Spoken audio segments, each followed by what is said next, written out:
Bon matin! Oh, c'est bon. Alors, ce matin, on va terminer le survol de 1 et 2 Chroniques. On va diviser ça en 4 sections, vous l'avez devant vous. Donc, 1 Chronique 1 à 9, c'est des registres généalogiques. Ça, c'est les chapitres que la plupart des chrétiens lisent très vite. 1 Chronique 10 à 29, le règne de David. 2 Chroniques 1 à 9, le règne de Salomon. Et 2 Chroniques 10 à 36, tous les rois de Juda. Vous vous rappelez, c'est une des distinctions entre les livres des rois et les livres des chroniques. Les livres des chroniques se concentrent vraiment sur le royaume de Juda, où il y a eu des bons rois. Donc, registre généalogique, chapitre 1 à 9. Ces 9 chapitres comportent une série de tables généalogiques, ce qui était de la plus haute importance pour les Israélites, surtout après un bouleversement social de l'envergure de celui des captivités. C'est ça. La nation a été complètement dissolue, amenée en exil. C'est juste un petit reste qui retourne 70 ans plus tard. Alors, et vous savez combien c'était précieux et important pour les Juifs de connaître leur appartenance, leur tribu, leur généalogie. Et c'était particulièrement, doublement important pour les Lévites et les sacrificateurs, parce qu'il fallait pouvoir démontrer sa généalogie, son appartenance à la lignée de Lévi ou des fils d'Aaron pour les sacrificateurs pour pouvoir servir dans le temple. Alors, c'est ça. Pour nous, ça peut sembler anodin, mais pour les Juifs, c'était très important, surtout les sacrificateurs et les Lévites, mais tous les Juifs, c'était important pour eux. Puis ça faisait encore là un lien avec le passé. C'était un nouveau départ, le retour de l'exil. Et vous vous rappelez que le livre des Chroniques a été écrit pour ce nouveau départ-là, pour les Juifs qui repartaient la nation à zéro. Alors, c'était précieux pour eux de pouvoir se reconnecter sur leurs ancêtres, si on veut. Deuxième section ici. Quelques sections d'un chronique sont seules à préciser certains faits historiques. Ah, excuse-moi.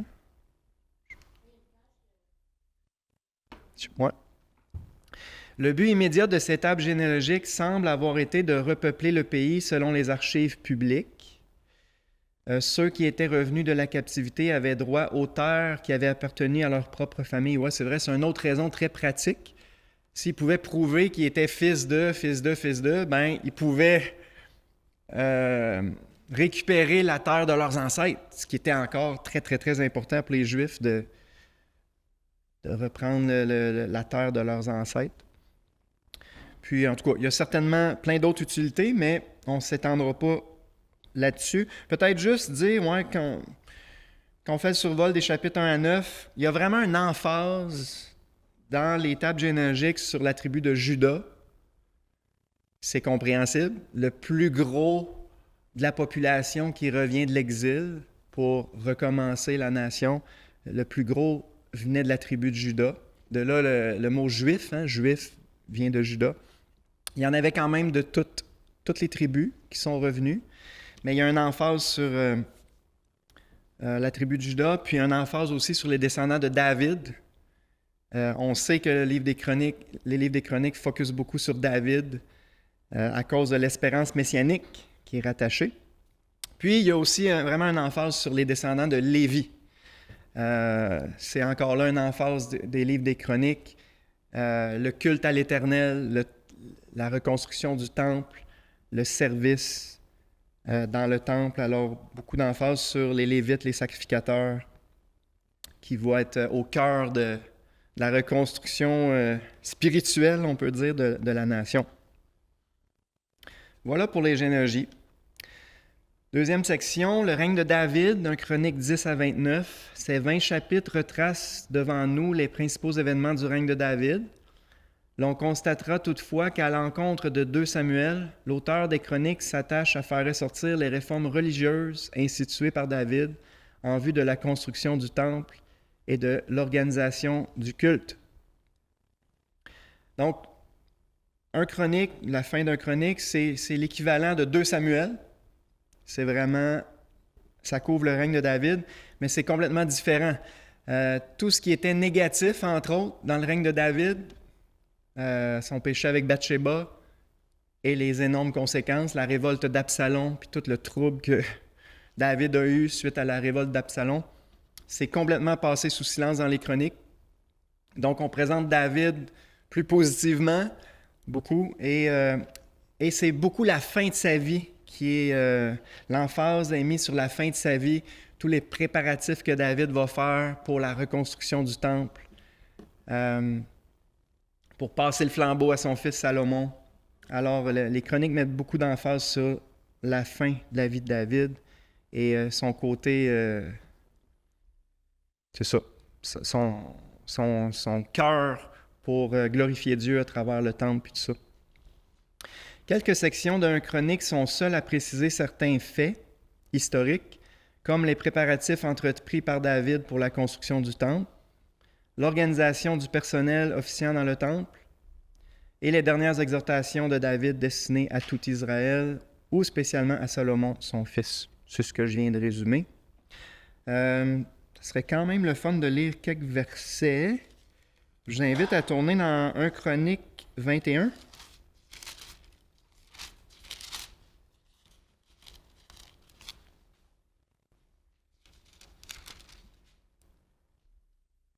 Ah oui, c'est ça. Je voulais parler un peu de...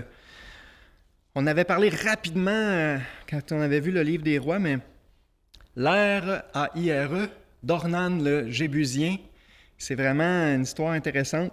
Vous vous rappelez, là, David a fait un dénombrement de l'armée d'Israël, mais poussé par l'orgueil. C'est pour ça que Dieu l'a vraiment désapprouvé. Et là, Dieu a envoyé 3 jours de peste, et là, tout le monde mourait parmi le peuple. Et là, Dieu a pourvu une solution pour que la plaie s'arrête. 1 Chronique 21, verset 18. L'ange de l'Éternel dit à Gad le prophète de parler à David afin qu'il monte pour élever un autel à l'Éternel dans l'aire d'Ornan le Jébusien, donc à Jérusalem. Donc c'est Dieu lui-même qui a révélé à David, je veux que tu m'élèves un autel drette là. On va sauter au verset 26. David bâtit là un autel à l'Éternel et offrit des holocaustes et des sacrifices d'action de grâce. Il invoqua l'Éternel, et l'Éternel lui répondit par le feu qui descendit du ciel sur l'autel de l'Holocauste. C'est tout un événement, là. Imaginez, Dieu dit, je veux que tu me fasses un autel drette là. David offre des sacrifices, et là, le feu descend du ciel sur l'autel. Verset 27, alors l'Éternel parla à l'ange qui remit son épée dans le fourreau. Donc, au moment où Dieu approuve le sacrifice, la plaie s'arrête. Ça vous fait-tu penser à quelque chose? Et chapitre 22, verset 1, « Et David dit, ici sera la maison de l'Éternel, Dieu, et ici sera l'autel des holocaustes pour Israël. » David a dit, ça va être là que l'autel officiel du peuple d'Israël va être bâti. Et là, quand on lit plus loin dans l'histoire, quand Salomon finalement construit le temple, ben, en fait, on peut le lire. Chapitre 3, versets 1 et 2. Ça c'est 2 Chroniques, chapitre 3, verset 1. Salomon commença à bâtir la maison de l'Éternel à Jérusalem, sur la montagne de Morija. Ça vous rappelle une histoire? Genèse 22, quand Dieu demande à Abraham d'offrir son fils, son unique, celui qu'il aime, sur le mont Morija. Donc, Salomon construit le temple sur la montagne de Morija qui avait été indiqué à David, son père, dans le lieu préparé par David sur l'aire d'Ornan le Jébusien. Fait que c'est une belle histoire typologique qui annonce, encore là, le sacrifice de Jésus qui va venir plus tard.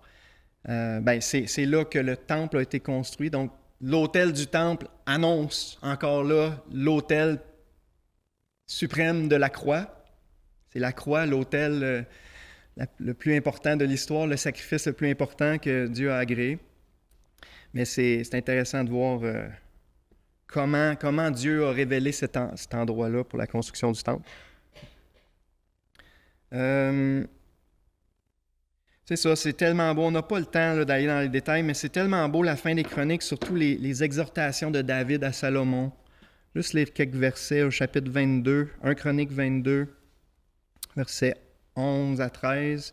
Maintenant, mon fils, que l'Éternel soit avec toi, afin que tu prospères et que tu bâtisses la maison de l'Éternel, ton Dieu, comme il l'a déclaré à ton égard. Veuille seulement l'Éternel t'accorder de la sagesse et de l'intelligence. C'est intéressant, on sait qu'un peu plus tard, Salomon va demander à Dieu de la sagesse et de l'intelligence. Mais on voit que David, il avait déjà semé la graine que mon fils, tu vas avoir besoin de sagesse et d'intelligence. Hein? Veuille seulement l'Éternel t'accorder de la sagesse et de l'intelligence et te faire régner sur Israël dans l'observation de la loi de l'Éternel, ton Dieu. Alors tu prospéreras si tu as soin de mettre en pratique les lois et les ordonnances que l'Éternel a prescrites à Moïse pour Israël. Fortifie-toi et prends courage, ne crains point et ne t'effraie point. Ça fait beaucoup penser à Josué chapitre 1. David avait certainement lu Josué chapitre 1, où Dieu dit à Josué, fortifie-toi, prends courage, puis si tu mets en pratique la parole de Dieu, tu vas prospérer, tu vas réussir dans tes entreprises. David sentait qu'il était dans une étape semblable, il était sur le point de passer le flambeau à Salomon, son fils, puis il avait besoin des mêmes exhortations que Josué. C'est frappant comment David a fait énormément de préparatifs pour son fils Salomon, et c'est une belle leçon, ça, pour nous. C'est important de faire des préparatifs pour la prochaine génération. C'est important de... Faut pas trop mettre l'emphase que Jésus peut revenir demain matin. Il faut penser un peu plus à long terme, puis préparer les choses pour la prochaine génération. David est un très, très bon exemple. Il a fait énormément de préparatifs pour que Salomon puisse reprendre le flambeau sur une bonne base, puis continuer l'œuvre. Puis bien sûr, je l'ai souvent dit, mais la construction du temple, c'est une très belle image de l'édification de l'Église. C'est ça le grand projet numéro 1 de l'âge actuel. C'est l'édification de l'Église de Jésus-Christ. Donc, le projet de Salomon de bâtir le temple, c'est notre projet à nous aussi. Le temple de l'Éternel, présentement, c'est l'Église de Jésus-Christ. C'est un temple spirituel.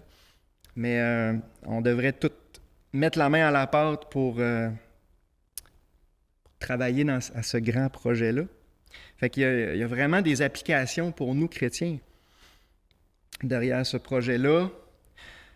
Dans 1 Chronique 23 à 27, beaucoup d'organisation. David était un champion de l'organisation. Il a tout organisé, les classes des sacrificateurs, les classes des Lévites, les portiers, les chantres. Il y en avait qui rentraient en service tel mois, tel mois, tel mois. L'armée était toute organisée. Encore là, il y avait une rotation, il y avait des chefs pour toutes les...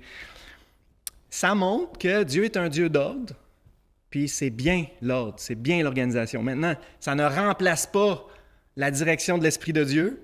Okay? Le plus important, c'est de toujours rester attentif à la direction du Saint-Esprit, mais c'est pas en opposition. L'Esprit de Dieu, allié avec une bonne organisation, puis de l'ordre, puis de la structure, c'est l'idéal. Alors, encore là, c'est des leçons pratiques pour nous, pour l'Église de Christ.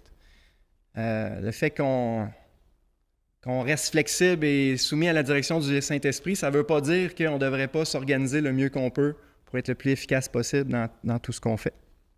Alors David, c'est un très bon exemple d'organisation selon Dieu. Voilà. Que ça résume pas mal l'emphase qui est mise sur le règne de David dans les chroniques. Prochaine section, qui couvre 2 Chroniques, chapitres 1 à 9, c'est le règne de Salomon. Dieu apparut au nouveau roi en songe et lui demanda de choisir ce qu'il préférerait recevoir du ciel. Par son choix, Salomon manifesta ses sentiments d'humilité devant la tâche qui l'attendait. Vous connaissez l'histoire, il a demandé de la sagesse et de l'intelligence pour bien administrer les responsabilités que Dieu lui donnait. Encore là, c'est un excellent exemple pour nous.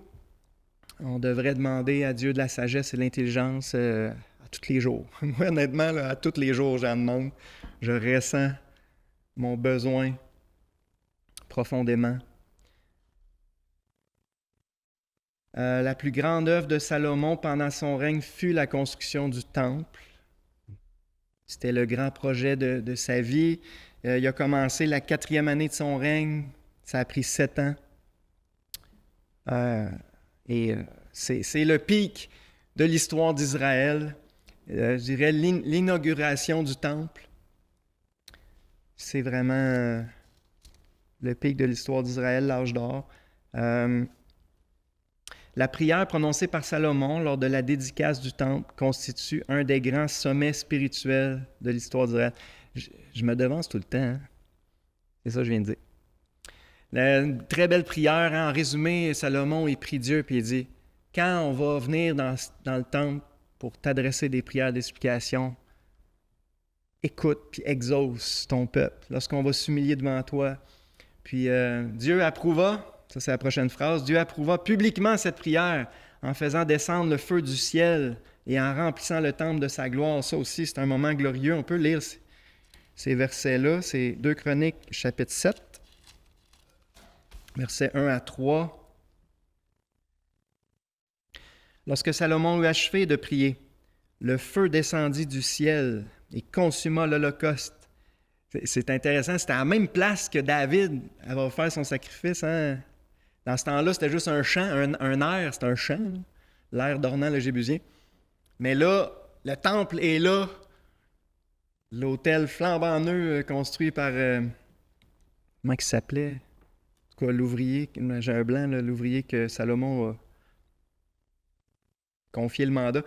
Bref, lors de la dédicace, le feu descend encore du ciel comme signe d'approbation de Dieu. Donc le feu descendit du ciel, consuma l'holocauste et les sacrifices, et la gloire de l'Éternel remplit la maison. La Shekinah, ça c'est la nuée glorieuse, lumineuse, qui symbolisait, c'est pas juste symbolisait, qui manifestait la présence de l'Éternel de façon visible.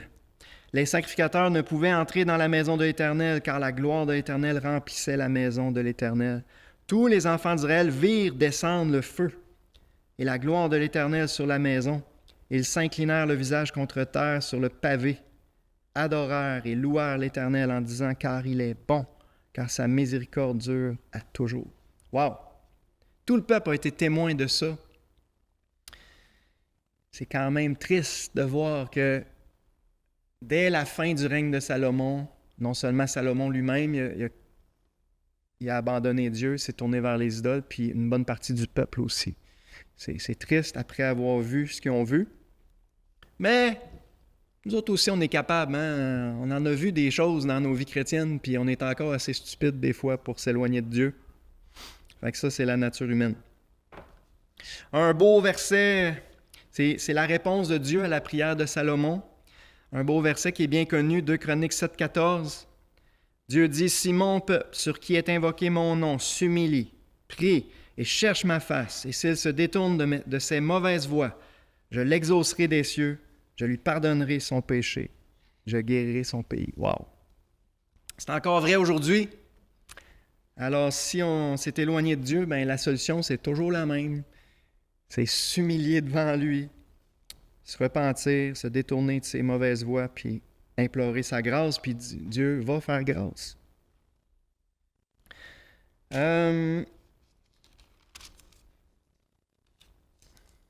Juste rappeler, je l'ai déjà dit souvent, mais le règne de Salomon annonce le règne messianique. Le grand fils de David, c'est Jésus.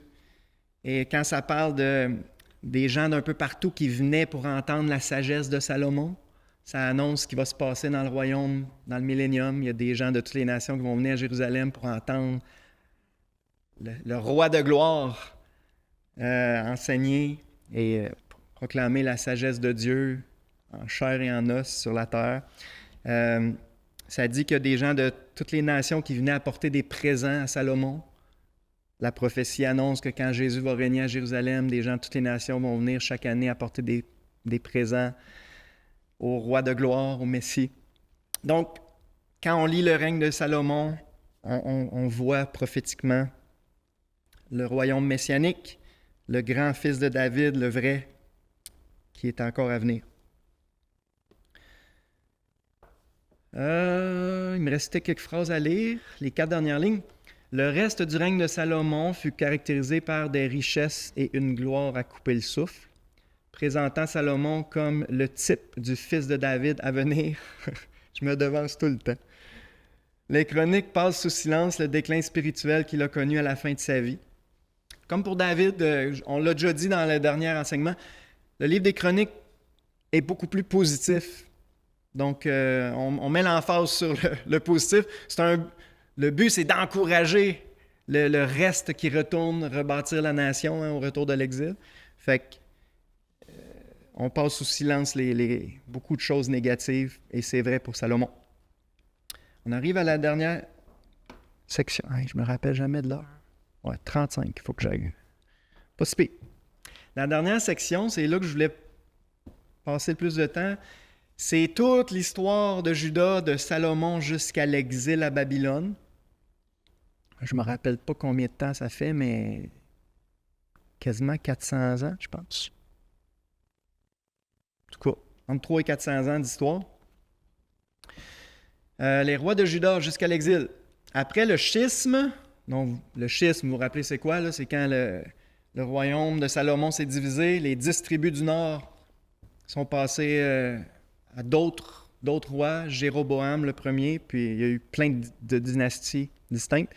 Mais le royaume de Juda, auquel la tribu de Benjamin est restée attachée, eux, ils ont gardé la lignée de David.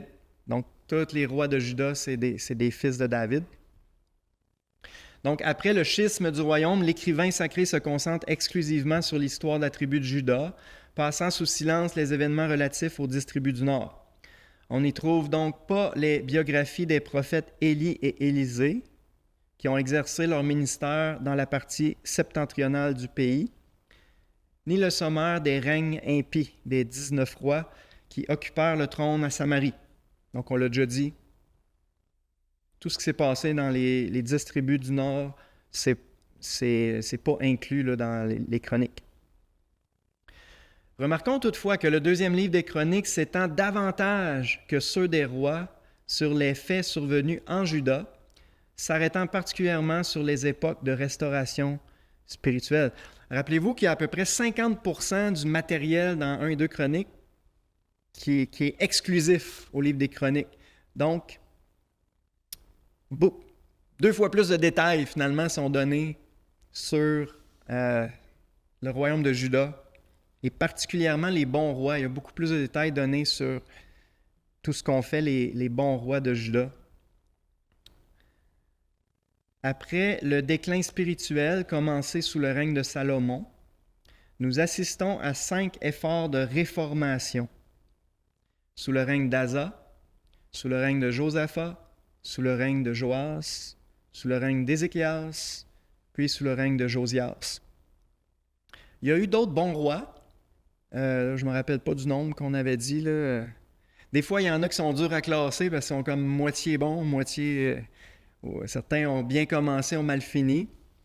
Mais il y a eu d'autres bons rois, mais il y a une emphase mise sur les réformes. C'est ça, les réformes, les efforts de restauration. Fait que ça a été... L'histoire du royaume de Juda a eu des hauts et des bas. Et c'est souvent le roi qui faisait la différence. C'est le roi qui donnait vraiment la direction spirituelle à la nation. Et le roi avait beaucoup d'influence. C'était quasiment forcé, mais bon. Alors, c'est quand même beau de voir les efforts de réformation, de réveil, les réveils finalement qu'il y a eu de façon périodique. Et j'aimerais ça qu'on lise quand même quelques versets sur Asa. On peut lire chapitre 14, 1 à 3. 2 Chroniques 14, verset 1. Asa fit ce qui est bien et droit aux yeux de l'Éternel son Dieu. Il fit disparaître les autels de l'étranger et les hauts lieux. Il brisa les statues et abattit les idoles. Il ordonna à Juda de rechercher l'Éternel, le Dieu de ses pères, et de pratiquer la loi et les commandements. Il fit disparaître de toutes les villes de Juda les hauts lieux et les statues consacrées au soleil, et le royaume fut en repos devant lui. Souvent, ça ressemble à ça, les réveils, les réformes. Hein? Il y a un côté purification, parce que le peuple retombait tout le temps dans l'idolâtrie, il adorait des faux dieux. Et il y a un côté vraiment un retour à la parole de Dieu, un retour à la... Dans ce temps-là, c'était principalement la loi de Moïse. Et ça, c'est encore vrai aujourd'hui. Les signes principaux d'un réveil spirituel, c'est tout le temps un effort de purification qui suit une repentance. On reconnaît nos péchés, on s'en repent, on s'en débarrasse, on purifie notre vie. Puis il y a un retour à la parole de Dieu. On recommence à se nourrir de la parole de Dieu, puis on s'efforce de mettre en pratique la parole de Dieu. Alors, tous les réveils de l'histoire incluent un peu ces deux aspects-là. Asa a fait un bon travail. Là, on n'a pas le temps, mais il s'est confié en Dieu, entre autres. Presque à chaque roi, il y a une immense épreuve qui se présente. Dans le cas d'Asa, c'est une armée d'1 million d'hommes venant de l'Éthiopie qui arrive. On voit Asa qui se confie en Dieu, qui implore la délivrance de Dieu. Dieu répond. Dieu les délivre de l'armée des Éthiopiens. Mais même les bons rois, on voit que souvent vers la fin de leur vie, ils font des faux pas. Comme là, pour Asa, on voit ça au chapitre 16, versets 7 à 10. Dans le fond, le royaume du Nord les a attaqués. Puis au lieu de se confier en Dieu, ben là, il a acheté l'aide des Syriens pour venir les délivrer. Puis là, il y a un prophète qui reprend Asa. 2 Chroniques 16, verset 7. Dans ce temps-là, Hanani, le voyant, alla auprès d'Asa, roi de Juda, et lui dit, « Parce que tu t'es appuyé sur le roi de Syrie. » Il a carrément acheté là, pour qu'il vienne le délivrer du royaume d'Israël. « Parce que tu t'es appuyé sur le roi de Syrie et que tu ne t'es pas appuyé sur l'Éternel ton Dieu, l'armée du roi de Syrie s'est échappée de tes mains. Les Éthiopiens et les Libyens ne formaient-ils pas une grande armée avec des chars et une multitude de cavaliers? Cependant, l'Éternel les a livrés entre tes mains parce que tu t'étais appuyé sur lui. Car l'Éternel étend ses regards sur toute la terre pour soutenir ceux dont le cœur est tout entier à lui. » Tout un beau verset, ça. Tu as agi en insensé dans cette affaire, car dès à présent, tu auras des guerres. Asa fut irrité contre le voyant et il le fit mettre en prison parce qu'il était en colère contre lui. Et dans le même temps, Asa opprima aussi quelques-uns du peuple. Donc, même si Asa est un très bon roi, on voit qu'il a commis des faux pas, il s'est fait reprendre, puis malheureusement, au lieu de s'humilier, il était fâché contre le prophète. Alors, on voit que même les bons rois avaient, c'est ça, ils avaient un cœur humain tortueux. Et c'est l'orgueil, hein, ce qui ressort, c'est l'orgueil. Il n'a pas accepté de se faire reprendre. Il y a un verset important dans les Proverbes, ça dit « Celui qui hait la réprimande est stupide ». C'est une bonne question à se poser. Comment je réagis, moi, quand quelqu'un me reprend? C'est un bon indicateur de santé spirituelle. Si on n'est pas capable d'accepter une réprimande sans se mettre en colère, on a un problème d'orgueil. Josaphat aussi, c'est un très bon roi. Je ne vous lirai pas les versets qui parlent que c'est un bon roi, il y en a trop. Mais il a fait une grosse connerie, on en a déjà parlé la dernière fois, je vais aller vite, là, mais 2 Chroniques 18, verset 1. Josaphat eut en abondance des richesses et de la gloire, et il s'allia par mariage avec Akab. Quelle connerie! Et on en a déjà parlé dans le livre des rois, ça l'a scrappé 3 générations après lui. C'est triste parce que lui-même, c'est un bon roi. Puis il s'est fait reprendre. C'est quand même beau de voir ça. Lui a bien réagi à la réprimande. 2 Chroniques 19, verset 2. Ça ressemble un peu à ce qui s'est passé avec Asa. Jéhu, fils de Hanani, le prophète. Ah, fils de Hanani, t'as peu.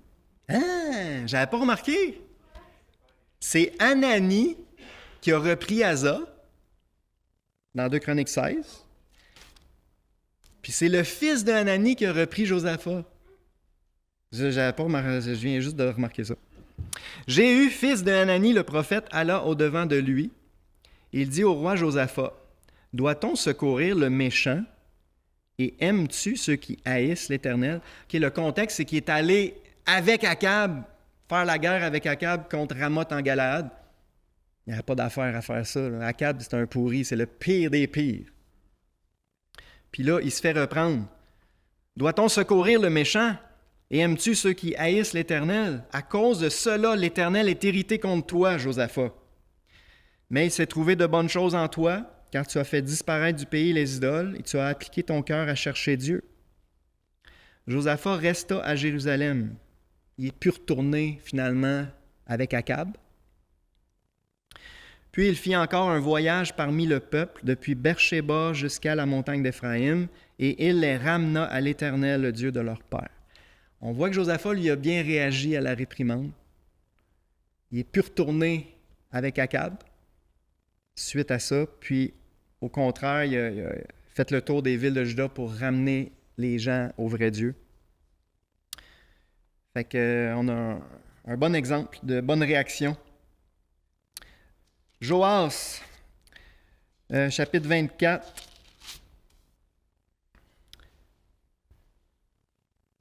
Deux Chroniques 24, verset 2. Joas fit ce qui est droit aux yeux de l'Éternel pendant toute la vie du sacrificateur Jéhojada. Joas, c'est l'exemple d'un roi qui marchait droit quand il était bien entouré, mais quand il a perdu son influence principale, qui était le sacrificateur Jéhojada, il a mal tourné. Malheureusement, il y a des chrétiens comme ça, des chrétiens qui vont marcher droit tant qu'ils sont très bien entourés, bien influencés, mais enlèvent leur influence, comme s'ils ne sont pas capables de marcher tout seuls. C'est triste. C'est le cas de Joas. Il a fait des belles réformes, des bons gestes pendant la vie de Jéhojada. Jéhojada est mort, puis regardez ce qui s'est passé après. Je check là. Ah, sifflet. Ça passe trop vite. 2 Chroniques 24, verset 17. Après la mort de Jéhojada, les chefs de Juda vinrent se prosterner devant lui. Alors le roi les écouta. Ça ne nous dit pas qu'est-ce qu'ils ont dit, mais on peut le déduire avec le prochain verset. Et ils abandonnèrent la maison de l'Éternel, le Dieu de leur père. Ils servirent les Astartés et les idoles. La colère de l'Éternel fut sur Juda et sur Jérusalem parce qu'ils s'étaient ainsi rendus coupables. On voit que les chefs de Juda, ils voulaient retourner aux idoles. Puis quand Jéhojada est mort, qui était la bonne influence de la nation, ils ont abandonné Dieu puis sont retournés dans l'idolâtrie. Et c'est triste. Puis on voit même qu'un peu plus loin, Joas, encore là, il y a un autre prophète qui reprend Joas. C'est récurrent. Merci. Très bon mot. Récurrent. Zacharie, fils de Jéhojada, qui va reprendre Joas. Puis Joas le fait tuer. Quelle tristesse. Là, je n'ai pas compté le début, là, mais le début de l'histoire, c'est que Jéhojada, c'est lui qui a sauvé la vie de Joas. Parce que, tu sais, il s'était fait cacher pendant qu'il était bébé. Puis c'est Jéhojada qui l'a mis sur le trône à l'âge de 7 ans, qui a fait tuer Athalie, qui régnait. Jéhojada, c'est lui qui avait mis Joas sur le trône, littéralement, puis qui l'avait bien influencé pendant toute sa vie. Puis Joas, il a ordonné le meurtre de son fils, Zacharie, parce qu'il l'a repris sévèrement. C'est triste, c'est vraiment triste. Fait que Joas, je ne suis pas sûr que je le classerais parmi les bons rois. C'est ça. J'ai pas le temps, malheureusement, de regarder Ézéchias et Josias. J'aurais aimé ça. Non, j'ai pas le temps. Je suis pas sûr. Non, je le ferai pas. Je vous encourage à lire la fin. C'est Ézéchias et Josias. C'est deux super rois qui ont fait. Rappelez-vous que le déclin était de pire en pire. Le peuple était de plus en plus corrompu à mesure que les années passaient. Mais Ézéchias et Josias ont vraiment été des rois courageux qui ont provoqué des beaux réveils dans des périodes de déclin, qui ont glorifié Dieu. Alors même dans les pires périodes, C'est possible de se lever debout, puis d'avoir une bonne influence sur les autres, puis de même être des instruments de réveil entre les mains de Dieu. C'est vraiment des beaux chapitres, les règnes d'Ézéchias et de Josias. Je vous encourage à les lire, les méditer. Puis on termine juste en lisant ce beau paragraphe-là. Nous vivons actuellement une époque de désagrégation morale et spirituelle. Je pense que c'est évident. Je parle dans le monde en général, là. Aujourd'hui encore, Dieu recherche des caractères entiers, de la trempe d'Ézéchias ou de Josias.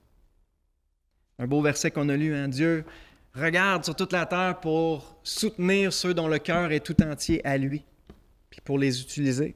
Il cherche des vases d'honneur sanctifiés, utiles à leur maître, propres à toute bonne œuvre. Mais les exemples solennels de certains rois constituent aussi des avertissements pour nous. Asa et Joas avaient bien commencé, mais à la fin de leur vie, ils commirent des erreurs qui coûtèrent cher à Juda.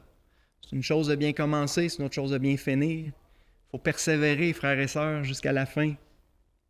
Parce que le fait qu'on a bien commencé, ça ne garantit pas qu'on va bien finir. Et pour Dieu, souvent, la fin est plus importante encore que le début. Josaphat n'aurait pas dû s'allier à Akab. Ça, je pense qu'on a compris ça. Ézéchias n'aurait pas dû se livrer à l'orgueil. Même Ézéchias, il y a eu un problème d'orgueil à la fin de sa vie. Dieu l'a repris pour ça. Quand Dieu nous bénit beaucoup, il faut faire doublement attention. On a tendance à s'enorgueillir quand ça va trop bien. Pour ça, en passant, que Dieu permet qu'on ait des problèmes et des soucis puis que ça ne marche pas toujours bien.